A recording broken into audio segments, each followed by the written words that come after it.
1986 সালের 26 এপ্রিল ইউক্রেনের চেরনোবিল পারমাণবিক বিদ্যুৎ কেন্দ্রের রিঅ্যাক্টর 4 বিস্ফোরিত হয়ে সৃষ্টি করে ইতিহাসের সবচেয়ে ভয়াবহ পারমাণবিক দুর্ঘটনা। মুহূর্তেই চারদিকে ছড়িয়ে পড়ে তেজস্ক্রিয়তা, যা শুধু কেন্দ্র নয়, আশপাশের শহর পিপ্রিয়াতকেও করে তোলে মৃত্যুপুরী। প্রায় 50,000 মানুষের শহর পিপ্রিয়াত এক রাতেই পরিণত হয় ভুতুড়ে শহরে। স্কুল, হাসপাতাল, সিনেমা হল, শিশু পার্ক সবকিছুই আছে, কিন্তু সবই আজ ধ্বংসস্তূপ।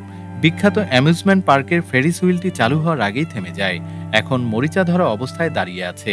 দুর্ঘটনার 36 ঘন্টা পর বাসিন্দাদের সরিয়ে নেওয়া হলেও তখন জানা ছিল না তারা আর ফিরতে পারবে না। বিজ্ঞানীরা জানান, তেজস্ক্রিয়তার মাত্রা এতটাই বেশি যে কয়েক শতাব্দী পর্যন্ত বসবাস নিরাপদ নয়। চেরনোবিল থেকে নির্গত তেজস্ক্রিয়তা ছিল হিরোশিমা, নাগাসাকির চেয়েও 400 গুণ বেশি। এর প্রভাবে ইউরোপ জুড়ে লাখো মানুষ ক্ষতিগ্রস্ত হয়। আজ প্রিপ্রিয়াত সীমিত পর্যটকদের জন্য উন্মুক্ত, যেখানে সময় যেন থেমে আছে। এছাড়া পর্যটকদের ডোজিমিটার নিয়ে প্রবেশ করতে হয় সেখানে, যেন তেজস্ক্রিয়তা মাপা যায়।